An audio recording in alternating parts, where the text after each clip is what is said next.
कश्मीरी अलहदगी पसंद लीडर मोहम्मद यासिन मलिक को सजाए मौत देने की मांग से मुतालिक दरख्वास्त पर अगली समाअत 14 फरवरी को होगी। दिल्ली हाई कोर्ट ने यासिन मलिक को वीडियो कॉन्फ्रेंसिंग के जरिए 14 फरवरी को पेश होने का हुक्म दिया है। आपको बता दें कि NIA ने यासिन मलिक को सजाए मौत देने का मुतालबा करने वाली अर्जी दायर की है। यासिन मलिक को उम्र कैद की सजा सुनाई गई है।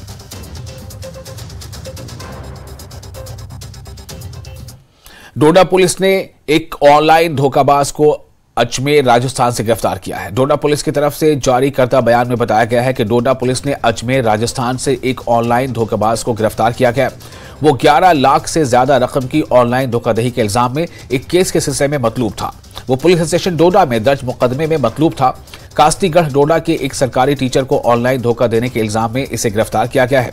पुलिस आम लोगों से अपील करती है कि वो ऑनलाइन धोखाबाजों से होशियार रहें और नामालूम कॉल करने वालों को जवाब न दें या उनकी तफसीलात शेयर न करें।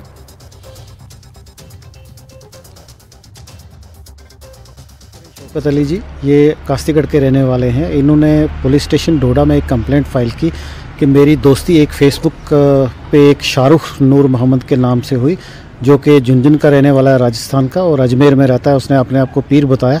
इसने कुछ पर्सनल बातें उसके साथ शेयर की कि मैं थोड़ा डिप्रेशन में हूँ, मेरा कोई ट्रीटमेंट की ज़रूरत है।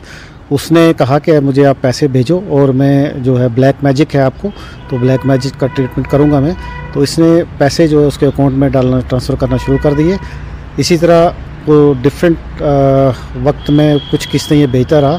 फिर वो उधर से ही ब्लैकमेल करने लगा और इसकी एक्सटॉर्शन करने लगा कि अगर तू पैसे और नहीं इसमें देगा तो तुझे ये ब्लैक मैजिक जो है उल्टा पड़ जाएगा। तो ये डर के मारे उसके अकाउंट में पैसा ट्रांसफ़र करता रहा। जब इसने देखा कोई 11,67,000 के करीब इसने पैसा ट्रांसफ़र कर दिया टीचर ने, उसके जो इसका फेसबुक पे फ्रेंड बना था। उसके बाद जब वहाँ से कुछ इसको रिस्पांस नहीं मिला तो ये पुलिस के पास आया और हमने इसकी मदद से पूरी इन्फॉर्मेशन ली, फेसबुक को खंगाला, हमने टेक्निकल एनालिसिस किया उसका, और हमने वहाँ पे अजमेर में भी ग्राउंड लेवल पे एक ह्यूमनेंट भी जनरेट की और उसके बेसिस पे इसको एक पुलिस पार्टी यहाँ से डिप्यूट की और इसको पकड़ के लाया हमने। और श्रीनगर स्मार्ट सिटी के बैनर तले प्रताप पार्क श्रीनगर में बलिदान स्तंभ का जारी तामीराती काम अगले 2.5 महीने में मुकम्मल कर लिया जाएगा। श्रीनगर स्मार्ट सिटी प्रोजेक्ट के general manager planning and urban development Anuj Kumar Malhotra ने न्यूज 18 से बातचीत करते हुए इसकी जानकारी दी।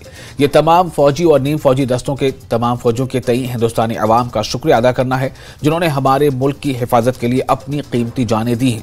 इस बलिदान स्तंभ का संग बुनियाद कुछ माह कबल वजीर दाखिला अमित शाह ने रखा था। मकामी लोगों ने हुकूमत के इस कदम की सताइश की है। इससे न सिर्फ सयाहत को फरोग मिलेगा बल्कि लोग प्रताप पार्क में अपने वक्त से लुत्फअंदोज होने में भी बेहतर महसूस करेंगे।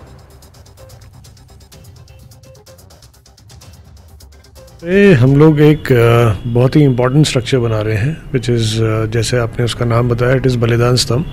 सो एसेंशली सबकी सैक्रिफाइसेस का एक ये प्रतीक बनेगा। और इधर यहाँ पे जो स्ट्रक्चर बन रहा है, it is going to be one of the, I would say, the new hotspots for the city, और एक बहुत ही इम्पॉर्टेंट टूरिस्ट प्लेस भी बनेगी। क्योंकि आप जानते हैं कि इस तरह के जितने भी स्मारक होते हैं पूरे कंट्री में, वो एक बड़े इम्पॉर्टेंट पब्लिक स्पेस होती है। वहाँ पे लोग जाते हैं, श्रद्धांजलि देते हैं अपनी, और टाइम स्पेंड करते हैं उसके आसपास के एरिया में। तो हमारा भी जो है वो प्रताप पार्क के अंदर बन रहा है, and it is also part of the park of the which is centre of the city. तो वहाँ पे एक्टिविटीज़ भी होंगी, वहाँ पे लोग अपना द होल प्रताप पार्क को भी अपग्रेड मिल रहा है। दोबारा से पेविंग अच्छी से होगी, घास होगी, और लोग छाँव में बैठ सकते हैं, बलिदान स्तंभ के आसपास बैठ सकते हैं। वहाँ पे काफ़ी सिटिंग स्पेसेस हम लोग बना रहे हैं। There will be a very large screen जिसके ऊपर टाइम टू टाइम डिस्प्लेज होंगे which are relevant to that particular place. पर जो बलिदान स्तंभ जो बन रहा है वो बहुत ही अच्छी बात है।